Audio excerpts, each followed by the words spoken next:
أرسط زينا مبل شرشاي صوتات ملا إثيوبيا بكتما جمع مسلات جميرو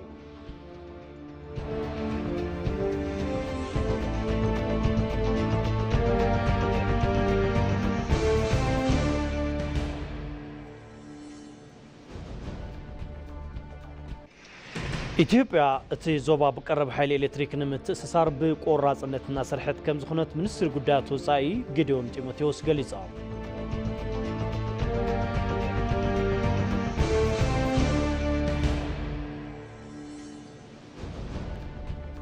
ካብ ወጻኢ ኢራን ልምዓንቲ ንግሆ ኣብ ሄርዝሊያን ዝርከብ ናይ ሞሳድ ህንፃ ብሚሳኤል ከም ዝደብደበት ኣፍሊጣ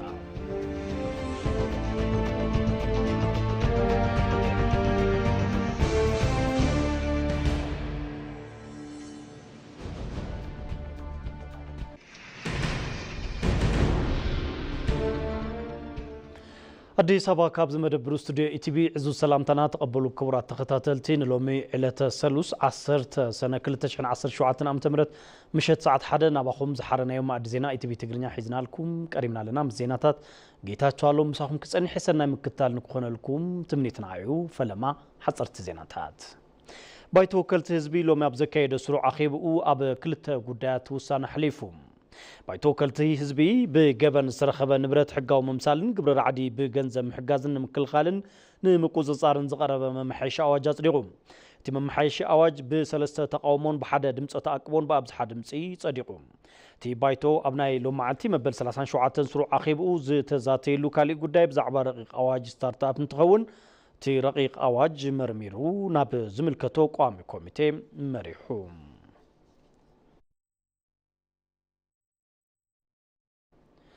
مبل شادشاي صوتاتات ملا إثيوبيا بكتما جما بعلي مسلات جميرو مبل شادشاي مخفتي مرها قبري صوتاتات ملا إثيوبيا بستاديوم يونيفرسيتي جما ناتخيد زركب كوينو مكتل قدماي منستر فيدري تمسجن طرونه مكتل رئيس محدار كل الأوروميا أولو أبدين منستر باهلن سبورتن شويت شانكا حويسو كالوت العلوت حلف تسرح منقسي ترخيبام بمرها قبري أولمبيك زي سالت صوتاتات ملا إثيوبيا مكتل قدماي منستر تمسجن نتي شيغ أولمبيك بملكواسنا أتليت جيت وامين أتليت إبراهيم جيلان أركبام نتشعت عمتات تغاريز زنبرة وددر كلن كللاتن ممحدار كتماتاتن تخافلتي كم زخونالو تقليتهم سبورتن حربنيانات هبر إثيوبيا بزبل تيمام أبزكايد مدرخ بعسران شدشن عينتات سبورت لعلي 4500 سبورتنياتات كم زسات فلون تقليتهم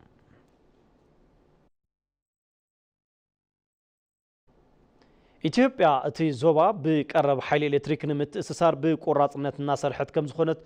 ሚኒስትር ጉዳያት ወጻኢ ፌደሪ ዶክተር ጌዲዮን ጢሞቴዎስ ገሊጻ መብራባይ ዓመታዊ ኮንፈረንስ ፍትሐዊ ተጠቃምነት ሩባ ናይልን ዞባው ምትእስሳርን ተሳሊጡ ኣብቲ መድረኽ ላዕለዎት ሓለፍቲ ስራሕ መንግስቲ ሓለፍቲ ዞባውያንን ዓለም ለኻዊ ትካላትን ዲፕሎማሰኛታትን ምሁራንን ተረኺቦም ሚኒስትር ጉዳያት ወጻኢ ጌዲዮን ጢሞቴዎስ ኣብቲ እዋን ከም ዝበልዎም ቀረብ ኃይል ኤሌክትሪክ ዞባው ውህደትን ምትሕብባር ንምዕዋት ኣገዳሲ እዩ ምትእስሳር ኃይል የተዞባን ኩሉ መዳውን ዘላቕን ልምዓት ሃገራት ኣፍሪቃ እምነ ኹርናዕ ከም ዝኸውን እውን ሓቢሮም ኣብዚ መዳይ ኢትዮጵያ ኣብቲ ዞባ ጭቡጥ ዝኾነ ምትእስሳር ኃይል ንምፍጣር ብቆራጽነትና ሰርሐት ከም ትርከብ ኣብሪሆም ብመዳይ እዚ ዓብይ ግድብ ሕዳሴ ኢትዮጵያ ሓደ መርኣያ ከም ዝኾነ እውን ጸሪሖም ኢትዮጵያ ክሳብ ሕዚ ንኬንያ ሱዳንን ጅቡቲን ኃይሊ እናቕረበት ከም ዝኾነት ብምሕባር ኣብ ቀጻሊ ነዚ ብምግፋሕ ንሶማልያ ደቡብ ሱዳንን ታንዛንያን ንምቕራብ ኣብ ከይዲ ከም ዝኾነት ተዛሪቦም እቲ ዞባ ብሓይሊ ኤሌክትሪክ ምትእስሳሩ ንፈጠራ ዕድል ስራሕ ምስፍሕፋሕ ኢንዱስትሪን ምርግጋጽ ዘላቕ ልምዓትን ወሳኒ ከም ዝኾነ እውን እቶም ሚኒስትር ጉዳያት ወጻኢ ኣረዲኦም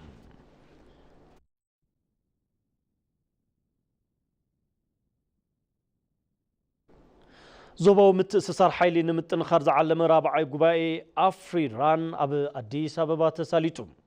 ሚኒስትር ማይን ኢነርጂን ኢንጂነር ሃብታሙ ኢተፋፍቲ እዋን ከም ዝገለጽዎም እቲ ጉባኤ ኣብቲ ዞባ ዘሎ ሃፍቲ ማይ ምጥቃም ብዝምልከት መጽናዕታትን ምርምራትን ብምክያድ ፖሊሲታት ንምእንፋት ልዑል ግደ ኣለዎ ኣብ ዞባ ምብራቕ ኣፍሪቃ ዓሚቕ ሃፍቲ ማይ ከም ዘሎ ብምግላጽ ይኹን እምበር ኣብቲ ከባቢ ዝርከቡ ሃፍትታት ማይ ብግቡእ ከም ዘይለምዑ ተዛሪቦም ንሓበራዊ ዕቤት ሃገራት ዞባ ብልምዓት ሃፍቲ ማይ ብምትሕብባር ክሰርሓ ይግባእ ዝበሉ እቶም ሚኒስትር أبقرب حيلي إنفست بمقبار نهاجرات تزوبا تربحتي كون أمسرح كم زقبا أدمام أجنزيبام إثيوبيا بتعودي حبراو تربحنا ممرحي كم تختل زحبروتهم منستر أب خفتي مايا كبهراوي ربحة حليفونا هاجرات تي زوبا تقم نمقبار ناصر حتى ركبيلهم توم منستر أب قداي لمعات خفتي ماي زوبا متحببار متنخارد لا يلهم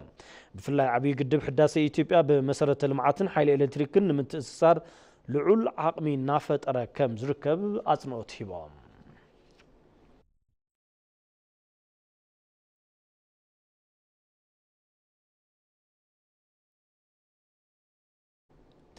حدثت غيرلون زحلفو 4 توارح فتنة سراح زيس أنحى موزيم بهراو بيت منقسي كابلو مجمرو نهزبي كفتي كم زخونة تقليصهم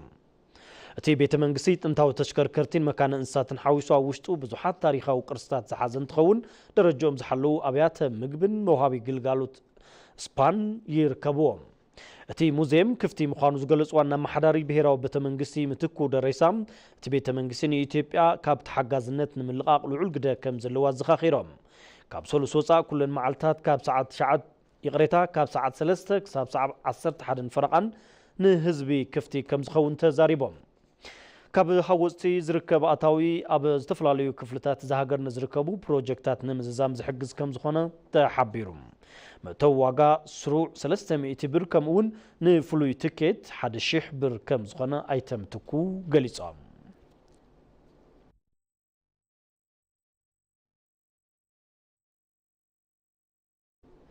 بعد زينا يتبي تقرنيا مكتالكم تركبوا كبرات تخطاتلتي مريضكم سلا تكتاتلونا انا مسكنكم حزون مسانا صنحو بزرزر نابز حرنا يوم زيناتات كنسغرنا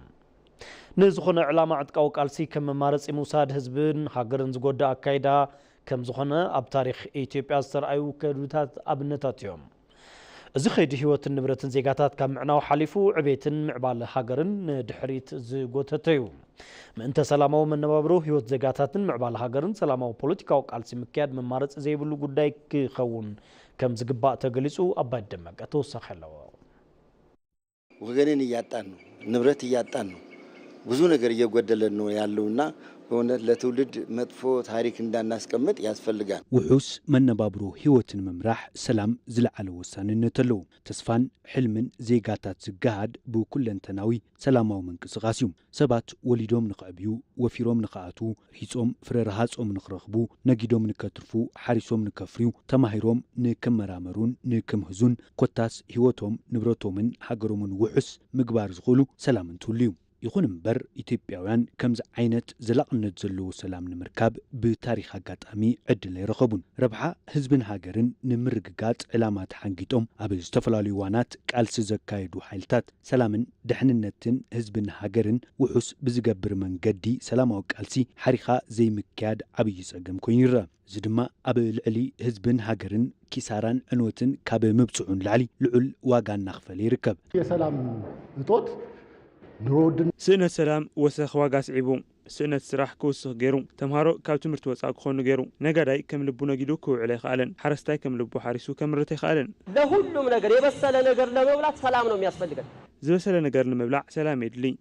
كفاءات كونات كاب زحلف كونات جميرو بترجع ميريناينا خلي فلتيو خل دمه تمهيريو ابزح زوان بوغن منغستي وحس سلام نمسفان صعرتات انت جبريرا ኢትዮጵያ ውስጥ ሰላም ያስፈልጋል ለሰላም ማክሲመም እንሰራለን ኣብ ኢትዮጵያ ሰላም የድልዩ ንሰላም ክሳብ መወዳእታ ንሰርሒና ሰላም ደልዩ ንዝመጽእ ኢድና ዝርግሑ እዩ ምስ መጽእ ድማ ሓቢርና ክንሰርሕ ኢና ንደሊ እዛ ሃገር ናቱ እውን ስለ ዝኾነት ብሰላማዊ መንገዲ ዝሓሸ ሓሳብ ዓቕሚ ሒዙ ንዝመጽእ بحاجوس هنا نقبله بخال وجن نزخون ربحان علامان زجبر زخون يكون كالسي كل جزء سلاماوي كخون كم زجباء زجلة تخون بيتن معبالن هزبن هاجرن بزي سلاماوي بوليتيكاو كالسي زعوة يكونن أبز خيدي علامهم عوة المقبار اتقاو كالسي كم ممارس أبو موساد كالسي إننا كايدو زركبو حيلتات من تزبن هاجرن ربحا ترربن ميتن كقدم بمقبار سلاماوي بوليتيكاو كالسي حريقهم كجبرو كم زجباء بوليتيكياتات يمعدو ሁሉም ለያዘው ዓላማ ለቆመለት ዓላማ መታገሉን አከብራለሁ ሁሉ ንዝሓዙ ዓላማ ቃልሲ ምክያዱ ይኽብር ኮይኑ ግን ኢትዮጵያ ብዝኾነ መልክዕ ተወሳኺ ጥይት የድልያን ስለዝኾነ ካብ ጥይት ንላዕሊ ኣብ ጠረጴዛ ተኣኪብካ ንምልዛብ كلهم حالتات عدل كوي قبا የሰላማዊ ትግል አማራጭ የሌለው ነው ኢትዮጵያ ውስጥ ኣብ ኢትዮጵያ ሰላማዊ ፖለቲካዊ ቃልሲ ምክያድ መማረጽ ዘይብሉ ጉዳዩ ቅድሚ ሕዚ ዝተኸፍለ መስዋዕትነትን ወለዶን ይኣክልልካ ብዝርርብ ብምይጥን ብሰላማዊ መንገድን ሕቶ ፖለቲካ ምምላስ ዝከኣለሉ ዕድል ምፍጣር የድሊ ባህላዊ ጸጋታት ኣፈታትሓ ጎንፂ ኢትዮጵያውያን ሰላም ምስፋን ዝጻወትዎ ዕዙዝ ግደም ከም ሃገር ምጥቃም ወሳኒ ምዃኑ ዝተገልጸ እንትኸውን እዚ ኣብ ምዕባይን ምምዕባልን ብቐጻልነት ክስራሕ ከም ዘለዎ ተገሊጹ ማህበረሰቡ ሰላም ይፈልጋል ስለዚህ ቁጭ ብሎ ቢያወራ የሚጠላ ማህበረሰብ የለም ማሕበረሰብ ሰላም ይዝደሊ ምዝራብ ዝጸለ ማሕበረሰብ የለን ኮይኑ ግና ፍልልያትና ብጎንጽም ኩናትን ምፍታሕ እዩ ዝበዝሕ እዚ ኮፍ ኢልካ ተዘራሪብካ ምስ ምፍታሕ ዘሎ ኸይዲ እንትረአይ እዩ ስለ ዝኾነ እዚ ልምዲ ከም ፖለቲካ ኾነ ከም ሃገር ክቕየር ኣብ ምግባር ክንሰርሕ ይግባእ ሰላማዊ ፖለቲካዊ ቃልሲ ኣማራጺኦም ገይሮም ምስ ዘይቃለሱ ሓይልታት ዝሓብሩ ኣካላት ንህዝብን ሃገርን ክብሉ ሰላማዊ መንገዲ ብምምራጽ ናብ ህዝቦም ተጸምቢሮም ሰላሞም ክሕልው ይግባእ ካብዚ ወጻኢ ንዝኸዱ ኣካላት ሚዒድካ ክምለሱን ሰላም ክመርጹ ናብ ምግባር ግደ ዓበይቲ ዓድን መራሕቲ ሃይማኖትን ወሳኒ እዩ ከሰላም ይቀድመል ልዕሊ ሰላም ዝቕድም ነገር የለን ሰላም ተዘይሃልዩ ሃገር የለን مخبار حقن سرعتن ناي كل سب حلفነት እዩ ክኸውን ዘለዎ የኛ ልጆች ስለሆኑ እነዚህ ልጆች አጠቃላይ መክሮ ዘክሮ ማምጣት ያለበት የሃይማኖት አባት ነው እዚኦም ደቅናዮም ነዚኦም ሚዕዶም ከምጽወም ዝኽሉ መራሕቲ ሃይማኖትን ዓበይቲ ዓድንዮም እዚኦም ብኸምዚ መንገዲ ናብ ሰላም ምምጻእ ተተኻኢሉ ሁሉ ነገር ናብ ዝነበሮ ክምለስ እዩ ለልጆቻችን ህይወት ልንጨነቅ ልንቆረቆር ይገባል ንህይወት ደቅና ክንሓስብን ክንጭነቕን ይግባእ መንግስቲ ሕጊ ምኽባር ስራሕ ኣጠናኺሩ ክቕጽል ኣለዎ ንሕና ድማ ኣብ ጎኒ መንግስቲ ደው ክንብል ኣለና መንግስቲ ኢትዮጵያ ንሰላም ብዝወሰዶም ተደጋጋሚ ተበግሱታትን መማረፅታትን ዝተፈላለዩ ሓይልታት ሰላማዊ ቃልሲ ብምምራጽ ናብ ወገኖም እናተጸምበሩ ከም ዝርከቡ ይዝከር ከይዲ ምምሃር ምስትምሃር ዝተሳለጠን ምግባርን ድኻም መምህራን በቴክኖሎጂ ብምሕጋዝ ንምቅላል ተሓሲቡ ዝተሰርሐ መርሃ ግብሪ ናብ ስራሕ ኣትዩ ብመናእሰይ ዝማዕበለ ናብ ዝተፈላለዩ ኣብያተ ትምህርቲ ኣብ ስራሕ ዝርከብ ዝመተግበሪ ርክብ ወለድን መምህራንን ከም ዘጠናኽር እውን ተገሊጹ ንጸብጻብ ኤዶምያስ ንጉሴ ናዝሬት በሪሁ ስኩል ኤክስ ብዝብል ዝተሰየመ ሶፍትዌር ናይ መምህራንን ተማሃሮን ወለድን ርክብ ከምኡውን ከይዲ ምምሃር ምስትምሃር ብቴክኖሎጂ ዝተሓገዘ ንምግባር ዝማዕበለ እዩ ካብዚ ብተወሳኺ እውን እዚ ቴክኖሎጂ ጽዕንቶ ስራሕ መምህራን ከም ዝንኪ ስራሕ መካይድ ኢምፓየር ሶሉሽን ቴክኖሎጂ ሰርጸ ፍረስብሓት ይዛረቡ እዛ ላይ ማለት አንድ ተማሪ ውጤት ኖሮበት ለምሳሌ አንድ 20 የነበረ ተማሪ ውጤቱ ሲስተካከል ዝላይ ማለት ሓደ ተማሃራይ ውጽኢት ነይርዎ ንኣብነት ሓደ መበል 20 ዝነበረ ተማሃራይ ውጽኢቱን ተማዕራረ ሻምናይ ወይ ከዓ ታሽዓይ ተኮይኑ ኣብ ሞንጎ ዘለው ተማሃሮ ብሙሉኦም ደረጃኦም የገላብጦሞ ከም ሓድሽ ይሰርሑ ማለት እዩ ስለዚ እዚ ሶፍትዌር ድማ ኩሎም መምህራን በባዓርሶም ውጽኢት መስአተው በዘይ ዝኾነ ርክብ ዓርሱ ደሚሩ ሪፖርት ይሰርሕ ማለት እዩ እዚ ሰርሖ ውጽኢት ድማ ዓርሱ ጀነሬት ገይሩ ነቲ መምህር የቅርበሉ ማለት እዩ ስለዚ ንመምህራን ስራሕ ዘቃልል እዩ ነትግልጋሎት ኣብ ረብሓ ካብ ዘውዓላ ቤት ትምህርታት መንጎ ቤት ትምህርቲ ኢትዮ ሆፕስ ይጽራሕ ርዕሰ መምህርት ቤት ትምህርቲ ኣድማሱ ሃይሌ እቲ ቴክኖሎጂ ብዙሓት ረብሓታት ከም ዘለዎ የረዱ በ2017 መጀመሪያ ላይ ጀምረን ነው እዚህ ትምህርት ቤት እየተጠቀምን ያለ ነው እና አገልግሎቱ በጣም ሰፊ ነው በርካታ ስራዎችን አፈለማ 2017 ጀሚርና ኢና ተጠቀምና ዘለና ግልጋሎት ብጣዕሚ ሰፊሕ እዩ ብዙሓት ስራሕቲና ንሰርሓሉ ብፍላይ መምህራን ንምድልዳል ዝሓሸ ዕድል ዝፈጥረልና ስለዝኾነ ዓብይ አጋጣሚ እዩ ኢልና ንኣምን ብተወሳኺ ድማ ምስ ተምሃሮን ወለድን ዝርርብ ንምግባር ንጥቀመሉ ሜሴጅ ቻት ኣለዎ ንደልዮ መልእኽቲ ናብ ወለዲ ከመሓላልፍ ዝኽእል ፕላትፎርም እዩ ቅድሚ ሕዚ ካብ ንጥቀመሉ ማኑዋል ሲስተም ናብ ዝሓሸ ሰራርሓ ሲስተም ዘእትውና እዩ ኣብቲ ቤት ትምህርቲ በመምህርነት ናገልገለት ትርከብ ማክዳ አለማዮ እቲ ቴክኖሎጂ ጽዕንቶ ስራሕ መምህራን ዘቀለለ ምዃኑ ትገልጽ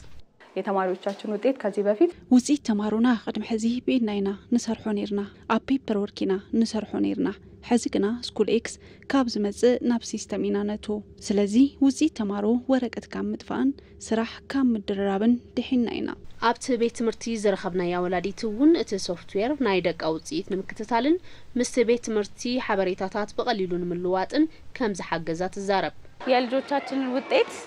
ናይ ደቅና ውጽኢት ኣብ ውሽጢ ገዛና ኮይና ምርኣይ ንኽንክእል ጌጋ እንተሃልይዎ መጺና ምስ መምህራን ተናቢብና መምዕረራይ ንኽንክእል ገይሩና እዩ ደቅና እውን ቀሪ እንትህልዎም ንምርኣይ ጠቂሙና እዩ كساب حزي أب 15 بيت تمرتات إنها تسرحلو زركب سكول إكس أب قد العمل سرعات كفلي تاكاتيتو 5 متر تقليتيوم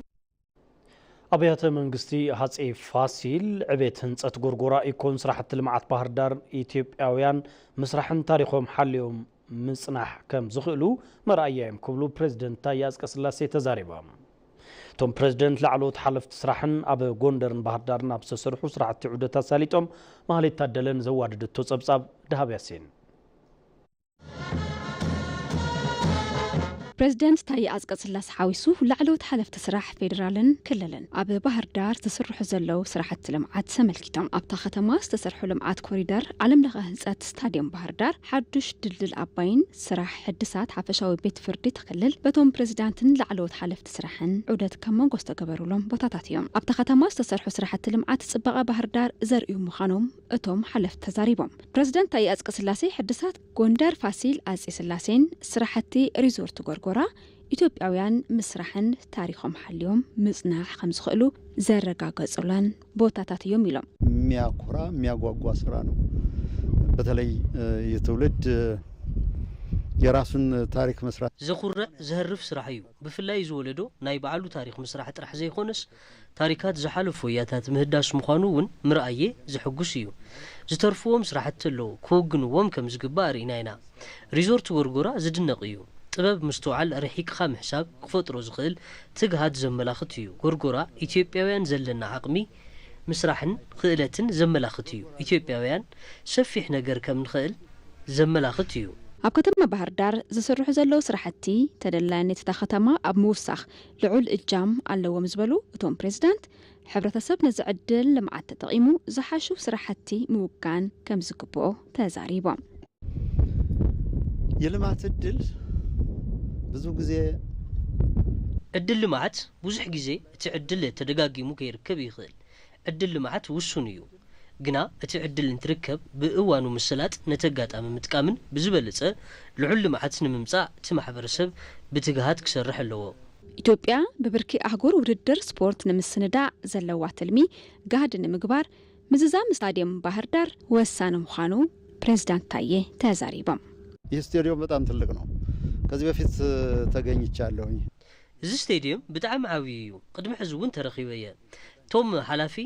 ከም ዝነገሩኒ ቱ ስታዲየም ኢንተርናሽናል ውድድራት ከተኣናግድ ብዝኽእል መልክዕ ከም ዝተሰርሐ ርአ ኣለኹ ግና ምቕልጣፍ ኣድላይ እዩ በዘጋጣሚ ዝተፈላለዩ ጨዋታታት ኣፍሪካ ንምስንዳእ ነዚ ተዳሊና ክንርከብ ኣለና ፕሬዝዳንት ታዬ አጽቀሥላሴ ኣብ ክልል ኣምሓራ ኣብ ዝነበሮም ጻንሒት ፍሰት ቱሪዝም ዘማዕብሉን ተራባሕነት ሕብረተሰብ ዘረጋገጹ ስራሕቲ ልምዓት ምውጋኖም ተዛሪቦም ሰሞያ ኪነ ጥበብ ኣብ ዝተፈላልዩ መሰረተ ልምዓታት መባጽሕ ቱሪስት እንዳሃወጹ ይርከቡ እቶም ስድራ ኪነ ጥበብ ሃገራ ምልላይ ኪነ ጥበብ ትህቦ ረብሓ ንምግልጋል እዋኑ ዝበጽሕ ይመስል ይብሉ ንጸብጻብ ወንድማገኝ ኃይሉ ምራሰላም መርሳ ዞም ውሩያት ከየንቲ መንግስቲ ብፕሮጀክት ገበታ ለሃገር ኣብ ዞባ ኮንታ ካብ ዝሃነጾም መባጽሕታት ቱሪዝም ሓደ ዝኾነ መህወፂ ሓራም ዝሎጅን ጨበራ ከምኡውን መፈልፈል ኃይል ኮይሻ ዑደት ኣሳሊጦም ቀንዲ ዕላማ ዑደቶም ድማ ካብ ዓምድታት ቁጠባ ሓደ ዝኾነ ቱሪዝም ክነቃቃሕ ካብ ምብርባር ብዘለለ ኪነ ጥበብ ንቱሪዝም ዘበርክቶ ረብሓ ናብ ግልጋሎት ከውዕልዎ ተተሊሙ እዩ بوقب تفطرو استعدل زوبا كونتا نملمع زغبر صعري مسدمن بمبال توم سمويا كي نطبب يغلصو كويشا قدب هدنا ينو نغير سو ليلا تاريخ قدب كويشا خيدنا زرانا يو تامريو حزد ما جورا لوجن مهوصي دانا حرام زينا نركب كم تترو يزلخا عريو صحابايو قدم حزي بتلفزيوننا نريونيرنا حزقنا ابعلو ابزوا كونتا وردا كويشاينا نركب اتتفطرو كنغلصو كاب نخولن لعليو መልካም ምድሩ በጣም ነው የሚገርመው እዛው እቲ አቀማመጥ ምድሪ አዝዩ ዘገርሚው ኣብ ልዕሊኡ ዝሳለእ ዘሎ ልምዓትውን ዝገርሚው እቲ ከባቢ ሃሩር ስለዝኾነ ሓምለዋይ በረኻ ድኽብሎ ኣብዚ ሓምለዋይ በረኻ ዝተፈለየ ተፈጥሮአዊ ምስሊ ምርኣይ ክኢለ እየ የኮይሻን ግድብ አይተናል ግድብ ኮይሻ ሪናይና بزغرم كلطافه يزهنا زلو اب قربا اب هاغرنا توسخ حيل نمهاب كم زربح امونيو كابز بتوسخي نجورا مهوصي دانا حرامز لوجن حويصناينا تحستو مغرميو منغستي طمتታት كم بحدش مقنايو نعبيت زفر توريزم غزيف غدا ينبر بمبال زوم غوريات سمويا كينه ጥበብ አብሪሆም ቱሪዝሙን በጣም ሊያሳድግ የሚችል ንዘፈር ቱሪዝም ዕሪ ከማዕብል ዝኽእል ምንቅስቓስ እዩ ዝተሃነፀ መንገዲ ሰፊሕ እዩ ብዙሕ ውቅባት ነገራት ኣለው መዘናግዕታት በቦቱ ኣለው ኣብ ሓፀርቲ ርሕቐታት ንምዝንጋዕ ዘገልግሉ ባይታታት ኣለው ተፈጥሯዊ ነገራት ኣብ ትጠልበሉ እዋን ክትረኽቦ ዝግበአካ ቦታ እዚ ቦታ እዚ እዩ ሀብታችንን በአግባቡ ከተጠቀምንበት ጸጋታትና ብግቡእ ተተረብሕናሎም ብግቡእ ናብ ረብሓን ተውዒልናዮም ዘይቲ ነዳዲ ብዝህቦ ዓቐን ረብሓ ሃገር ክሽከም ዝኽእል ሃፍቲ ከም ዘሎ ምርግጋጽ ይከኣል ዘይተተንከፉ ተፈጥሯዊ ጸጋታት ብኪነ ጥበባዊ ጻዕርታት ንምልላይን ንረብሓ ኪነ ጥበብ ክውዕሉ ካብኦም ትጽቢት ዝግበር ከም ዝፍጽሙ እውን ገሊጾም እነዚህ ነገሮች በተለይ ለአርት ከምዚኦም ዝኣመሰሉ ጸጋታት ብፍላይ ንዓውዲ ኪነ ጥበብ ዘለዎም ረብሓ ዓሚቑ እዩ ብፍላይ ሕዚ ዝተገበረ ዕድመ ሶሞያ ኪነ ጥበብ ክሪኡ ኣለዎም ተባሂሉ እዩ ብኣንፈት 3-4 ኣቕኒዕና ንህውፅ ዘለና እዚ ኣብቲ ምዕባለ ረብሓ ከምፁን ውፅኢት ይዕትሩን ተባሂሉ ስለ ዝሕሰብ እዩ ምግላጽ ይኽእሉ እዮም ጽቡቓት ስራሕቲ ምፍራይ ይኽእሉ እዮም ዕሙቕ ውህብቶም ከውፅኡ ይኽእሉ እዮም ተባሂሉ ስለ ዝተሓስበ እዩ እሞ ንሕና እውን ፈጣሪ ይሓግዘና ሰሰናይ ክንሰርሕ ኢና ኢለ ይሓስብ ትንሽ ፎቶግራፍ እንኳን ተነስተን ብንፖስት ያለውን ለውጥ ታቋል ፎቶ ተልዒልና እኳ ማሕበራዊ ሚድያ ተጠቂናዮ ዝፈጥሮ ጥሉ ፍሉጥዮም አበ ዩዚ እዚ ኣብናትና ዓድዩ ዘብልዮም ነዚ ምልላይ ነዘፈር ምልላይ ዓድ ሁሉ ዝኾነት አሜሪካ ንኽትከውን አሜሪካ ዝገበራኮ ሆሊውድ እዮም አሜሪካ ታይቱ ኹንታይ አይንፈልጥን ብውጽኢት ኪነ ጥበብ ክሪኣ ከለኹ ግና ዘላልያዮም ልክዕብቲ ቦታ ከም ዝተቐመጠ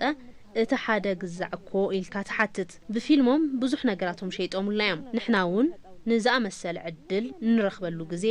ዝበጽሕ ይመስለኒ አርቱ ደግሞ ከዚህ በፊት እነዚህን ነገሮች በተለያየ መንገድ በሙዚቃው እቲ ኪነ ጥበብ ድማ ቅድመ ሕዝብ ዝተፈላልዩ አግባባት በሙዚቃ በተዋስኦ በስተፈላልዩ ፊልምታት እንዳተንከፎም ጸኒሑ እዩ ሕዝቡን ነዚኦም ርካቦታት አኪቡ ሓደ አካል እቲ ስራሕ ገይሩ ክሰርሐሎም ይግባእ ይብል ፕሮጀክታት ገበታ ለሃገር ንበጻሕቲ ምቹ ኩነታት ብምፍጣር መዳይ ገዚፍ ግደ ይንብሩ ብምባሉውን ቶም ሰሙያ ኪነ ጥበብ የብርሁ መብርህ አፈጻጽማ ግድብ ኮይሻውን ነቶም ሰሙያ ኪነ ጥበብ ቀሪቡሎም እዩ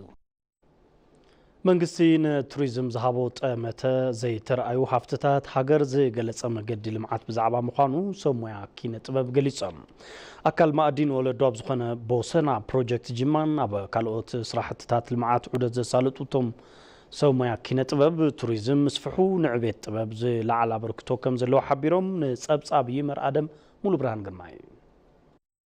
ንጅማን ንኸባቢኣ ቅድሚ ዝተወሰኑ ዓመታት ብድምፂ ዝገለጻ እቲ ዓብይ ኣርቲስት ኪነ ጥበብ ንዋይ ደበበ ምስ ካልኦት በዓል ሞያ ኪነ ጥበብ ብሓባር ምዃን ኣብቲ ከባቢ ኣብ ዝተሳለጠ ስራሕ ልምዓት ዑደት ኣሳሊጦም ጅማ ብምኽንያቶም ዓበይቲ ፕሮጀክታት ልምዓት ቅድም ክብል ካብ ዝነበራ ምስሊ ብብዙሕ ዕፅፊ ከም ዝተቐየረ ዝረኣየ ኣርቲስት ንዋይ ደበበ ኣብዚ ሕዚ እዋን ተረሺዑ ዝነበረ ሃፍቲ ናብ ረብሓ ምቕያር ዝተጀመረ ምዃኑ ብተዘክሮ መልሲሉ ከም ዝስዕብ ይገልጻ ራሱ አገሩ የሚናገር ነው ያየነው ነገር ከዚህ በፊት ጅማ ልውረድ ልደር ወይ ባዕሉ እቲ ዓዲ ይዛረብ እዩ ቅድም ክብል ዝረኣናዮ ጅማ ወሪደ ክሓድር ዶ እንታይ መሴ ትመዓልቲ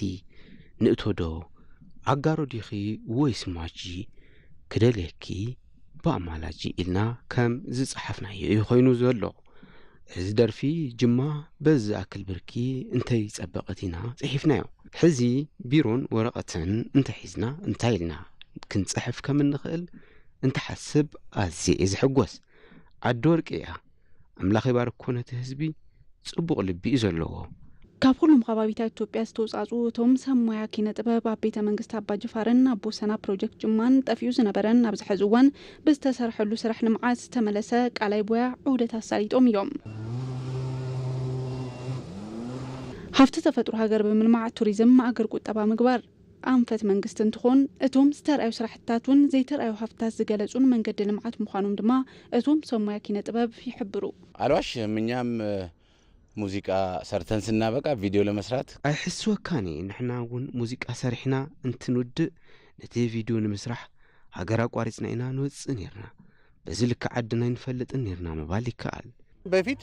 ያለንም ነገር በአግባቡ ይዘነዋል ብዬ አላስብም እንደምታውቀው ተፈጥሮ የሰጠንን ቦታ ቅድም ክብል ነቲ ዘለና ነገር በአግባቡ ሒዝናዮ ነርና ዝብል እምነት የብለይን ሕዚ ዘሎ ኩነታት ግን ንተፈጥሮ ዝተኸናኸነን ዝጎደለውን ዝተመለአሉ ኩነታት እዩ ዘሎ እቶም ዑደ ዝተገበረሎም ስራሕቲ ልምዓት ከም ሃገር ዓብይ ተስፋ ዝፈጥሩ ምዃኖም ዝሓበሩ እቶም ሰብ ሞያ ኪነ ጥበብ ከምዚኦም ዝኣመሰሉ ስራሕትታት ንዕበይ ጥበቡን ዝለዓለ አበርክቶ ከም ዝህልዎም አረዲኦም እዮም ስለ ጅማ ለማውራት ባክግራውንድ ይመሰክራል ቡናው አለ ብዛዕባ ጅማ ንምዝራብ ኣብ ድሕሪተይ ዘሎ ምስሊ ይምስክር እዩ ቡን ቆፎ መዓር ተኽልታት ሻህሎ ኣዝዩ ዘደንቕን ንዓድና እውን ተስፋ ዝኸውን ስራሕ እዩ ምንዘፍንላት ምንሰራላት ንደርፈላን ንሰርሐላን ሃገር በዚ ብርኪ ዝተቐየረት ምዃና ምርኣይ ንዓና ዓብይ ርውየት እዩ ልዕሉ እዚ ዘደንቕ ነገር የለን ኩሉ በብኸባቢኡ ምልማዕ ተኸኢሉ ኢትዮጵያ ልዕሊ ዓቐን ሃብቲ ተፈጥሮ ዝተዓደለት ሃገር ብምዃና ኢትዮጵያውያን ሰላምን ሓድነቶምን ከጠናኽሩ ከም ዝግባውን ተገሊጹ እዩ ንፋሱስ ይነፍሳል መሬቱስ ያበቅላል ንፋስ ይነፍስ እዩ እቲ መሬት እውን የብቁል እዩ ንሕና ንጻልኣሉ ጉዳይ ክርድአኒ ይከኣለን ተመስገኒና ክንብል ዝግብእና ናብ ፍቕሪ ኢና ክንመጽእ ዝግባእ ጅማ ረቢ ሲያጉልት ጉዲስ ነው አይደል ረቢ ሲያጉልት ኣብ መወዳእታ ዜና ወጻኢ ኢራን ንህንፃ ሞሳድ ብሚሳኤል ደብዲበ ኢላ ኢራን ሎሙዓንቲ ንግሆ ኣብ ሄርዝሊያ ንዝርከብ ናይ ሞሳድ ህንፃ ብሚሳኤል ከም ዝደብደበታ ፍሊጣ ካብ ቴል አቪቭ ብወገን ሰሜን ዝርከብ ህንፃ ወተሃደራዊ መረዳእታን ሞሳድን ብሚሳኤል መውቅዑ ሚሊተሪ ኢራን ጸብጺቡ ሎሙዓንቲ ንግሆ ትክክለኛ ናይ ሚሳኤል መጥቃዕቲ ከም ዝተፈጸመ ግልጋሎት ዜና ሩስያ ስፑትኒክን አልማዲ ቲቪን ሓዊሱ ካልኦት ፍልፍላት ሚድያ ጸብጺቦም እቲ መጥቃዕቲ ኣብ መንጎ ክልቴን ሃገራት ዘሎ ወተሃደራዊ ምግዳድ እናወሰኸ መምጽኡ ይሕብር ተባሂሉ ከም ገለጻቶም ፍልፍላት ሚሳኤል ብቐጥታ ነቲ ህንፃ ዒላማ ዝገበረ እዩ ብወገን እስራኤል ዛጊድ ብዕሊ ዝተረጋገጸ ዕንወት ናውትን ሞት ሰብን የለን ተባሂሉ አዛዚ ሓይሊ ምድሪ ኢራን ተስኒም ኒውስ ዝተባሃለ ሚድያ መንግስቲ ኢራን ከም ዝተዛረብዎ ኣብ ስትራቴጂካዊ ቦታታት እስራኤል ዝግበሩ መጥቃዕትታት ዝተላቐቑ ኣጽዋር ኩናት ብምጥቃም ኣብ ዝመጹ ሰዓታት ተጠናኺሮም ክቕጽሉ እዮም ሄርዝሊያ ዋና ማእኸል ስራሕቲ ስለላ እስራኤል እንትትኸውን ኣብ ልዕሊ እቲ ማእከል ዝተወሰደ ስጉምቲ ንክልቲአን ሃገራት ናብ ዝኸፍአ ጎንፂ ከየእትወን ተፈሪሑሎም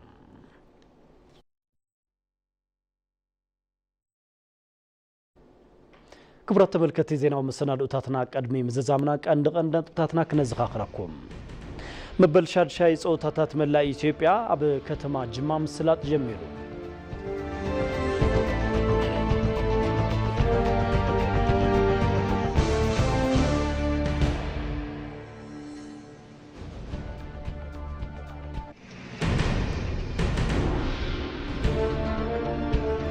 ኢትዮጵያ እቲ ዞባ ብቀረብ ሓይሊ ኤሌክትሪክ ንምትእስሳር ብቆራጽነት እናሰርሐት ከም ዝኾነት ሚኒስትር ጉዳይ ወጻኢ ጌዲዮን ጢሞቴዎስ ገሊጾም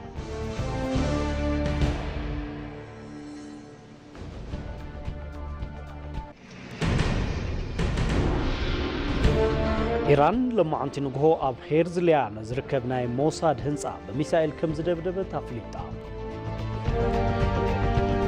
ክብራት ተመልከቲ ንሎሚና ባኹም ዝሓረናዮ ማዕድ ዜና ኢቲቪ ትግርኛ እዚ ክትከታተልዎ ጽናሕኩም መስል ነይሩ ስለምክታልኩም መስግን ጌታቸው አለው ምስ መላእ ሶማያ ስቱዲዮ ሓቢረኩም ነይራ በብዘለኹሞ ምስ ዝተረፉ ምድለዋትና ሰናይ ግዜ ንክኾነልኩም ትምኒትና እዩ